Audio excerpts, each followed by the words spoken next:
Sa gitna ng gulo ng mundo, may kamay na laging bukas para sa inyo.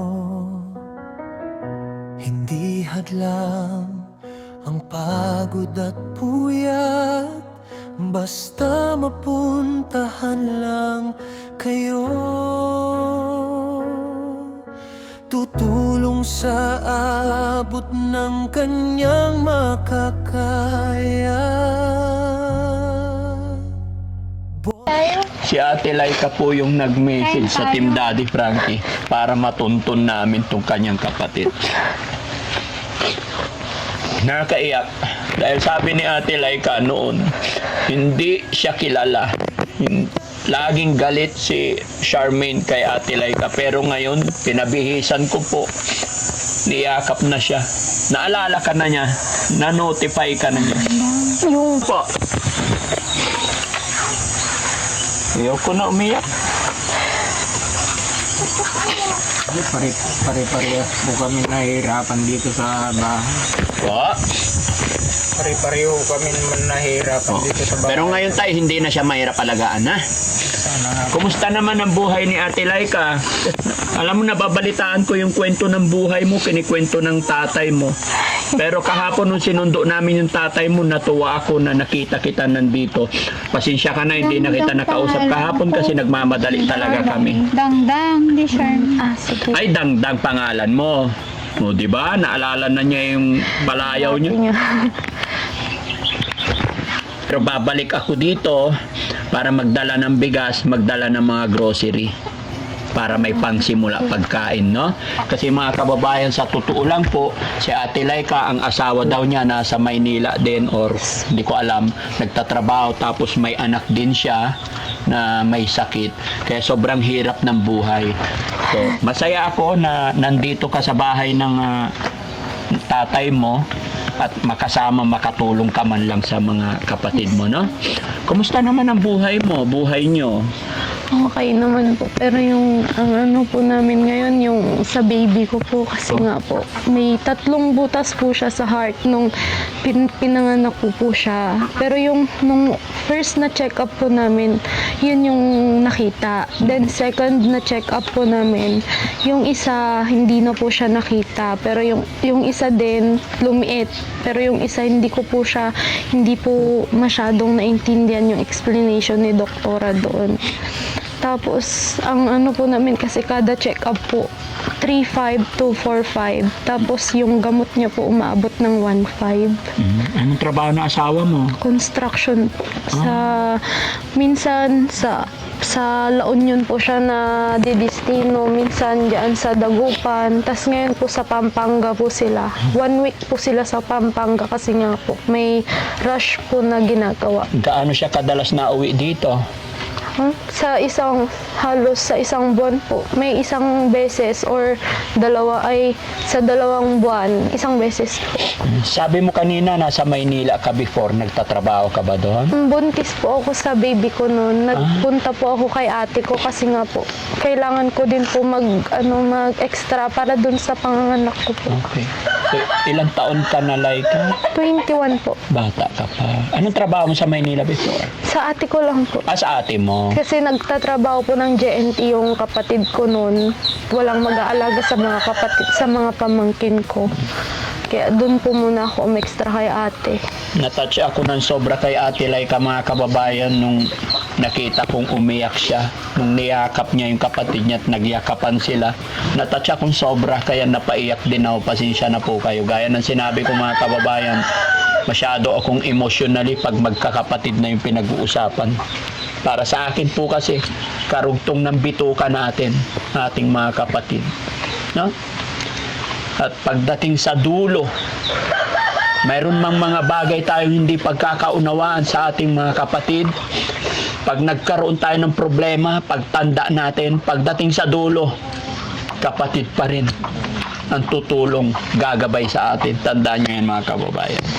Kaya sana lahat ng magkakapatid, sa lahat ng mga kapanood nito, magmahalan po tayo. Tulungan po tayo, magkapatid. Magkaisa tayo, lalo na po mga kababayan na ganito nangyayari. pahirap ang buhay. Palapit na ng palapit yung sinasabi ng ating Ay, Panginoon. ganun yung kamay. No? Mabuhay po tayong lahat. Siyempre tay, bago ako umalis, magbibigay ako ng allowance niyo po dito, no? Okay. Masusugat yung kamay. Tay, para may pambili ng pagkain kasi hindi pa makakabalik agad, mag-iiwan ako sa iyo tay ng 5,000, no? 2, 4, 5,000 tay. No? Tapos si Ate Laika din. Ate Laika, sabi mo sa akin may problema ang baby mo. Dahil masaya ako, nakilala kita ngayon, nagkita tayo ngayon. Ang laking pasasalamat isa ka sa naging tulay, daan para makilala namin si Charmaine. Ngayon lang kita nakita at yun nga, ikaw ang nag-text sa Team Daddy Frankie, bigyan din kita 5,000 para sa baby mo. Thank you po. Sana makatulong. Thank you so much po kasi nitong April 19 po ulit, may check-up po siya ulit. Laking tulong po nito. Isang buong check-up na po nito ngayon. Thank you so much po, Daddy Frankie. Masaya ka ba na nakilala mo ang Team Daddy Frankie, nakilala ng pamilya mo? Kada pumupunta po kayo dito, wala po ako, papanood ko lang po sa mga video. Kaya sobrang na nakilala ko din po kayo. Thank you so much po. So anong mensahe masasabi mo sa Team Daddy Frankie? Maraming salamat po, lalo na po sa inyo, Daddy Frankie. Tapos po, madami pa po kayong matulungan na iba, katulad namin. Lagi po kami susuporta sa inyo. Salamat. Salamat tayo kay God. Thank you po, Panginoon, kasi narinig niyo po lahat ng panalangin namin. Kahit na pasaway po ako. Pasaway kami palagi na hindi namin pinapakinggan lahat ng hindi po kami mabuti. Ganon. Pinapakinggan niyo pa din po yung mga dasal namin. Ganon si God. Paulit-ulit tayong magkamali, magkasala. Tumawag ka lang sa Kanya, tatanggapin ka pa rin niya. Pakikinggan pa rin tayo ni God. Di ba? Yes po. Ganon tayo kamahal ni God bilang mga anak niya. Yes po. Ganon din ang ating mga magulang. Mahal na mahal niya tayong lahat. Ba't mo naman nasabing minsan pasaway ka? Pasaway po ako. Pasaway po kasi akong anak. Ilan na ba anak mo? Isa po. Isa pa, yung first baby nyo. Yes po. Tama siguro yung sinabi ko, ano? Mga kababayan, naalala nyo ba or sino na po ang nakarinig? Bilang anak, hindi mo pa maiintindihan lahat or hindi mo pa nararamdaman kung gaano kahalaga ang ating magulang hanggat hindi tayo nagkakaroon ng sariling anak. Yes po. Anong naramdaman mo ngayon nung mayroon ka ng anak?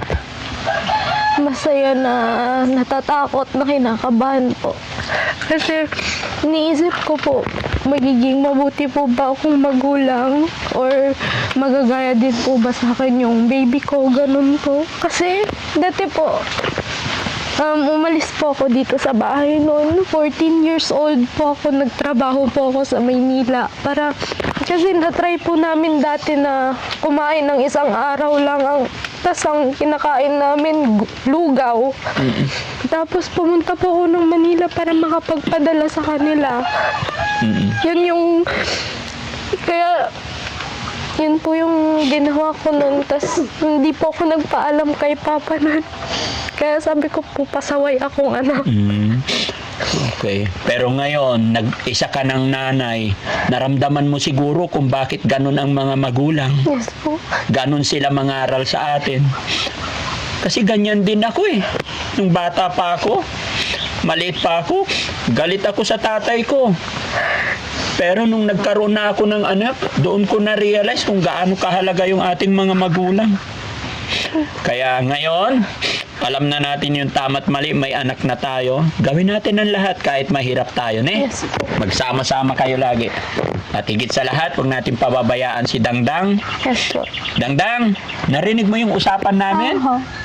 Naalala mo si ate, kapatid mo? Aha. Ay, very good. Lagi ka lang magdarasal kay God, ha? Aha. Babalik ako dito. Aha. At syempre, after 1 month, babalik tayo ulit sa Maynila sa check-up mo. Okay? Very good. Yung anak mo, anong gatas ng anak mo? Breast milk po. Breastfeed? Yes po, natatakot pa kasi ako ngayon kasi po mas kailangan niya po ng breast milk. Si mama. O okay yun, kailangan breastfeed. Sino hinahanap niya? Si mama. Wala si mama. Kahit tignan mo. Wala si mama. Wala na si mama. Diyos ko. Si mama, sana yung sobrang pinakamasaya kung nakita ka niyang ganyan. Magaling na. Ay, nahanap niya yung mama niya, nanay niyo. Yes po. Oo, naalala na niya. Tay? Dati, ayaw na ayaw niya kay mama. Dito ka tayo, lipat ka.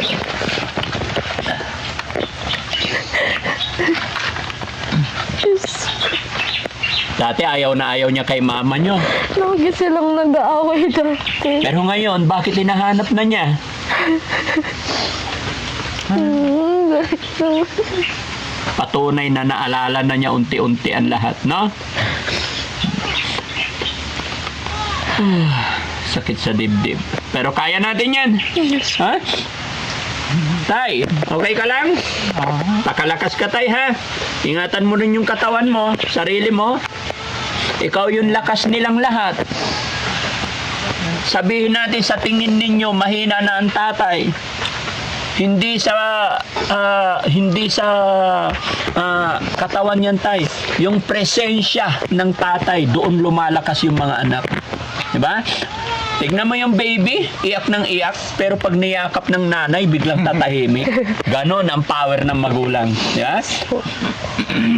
Pahawak mo sa iba yung bata. Tagal tumigil pag umiyak. Pero yung nanay, Tawag ka. ayan o, tinatawag niya yung anak niya. Halika, halika. Tinatawag ka ng... O, yakapin mo si mama, tinatawag ka niya. Unti-unti yan. Ay, sorry. Unti-unti yan. Maalala na niya, ha? Basta ate, please lang. Kami hindi na masyado magtatagal. Yung gamot niya, alam na ni tatay kung paano gawin. Ituturo rin namin sa'yo. Yes. Bago siya, pagkatapos niyang kumain, painumin talaga. At babantayan ninyo kailangan na lunok.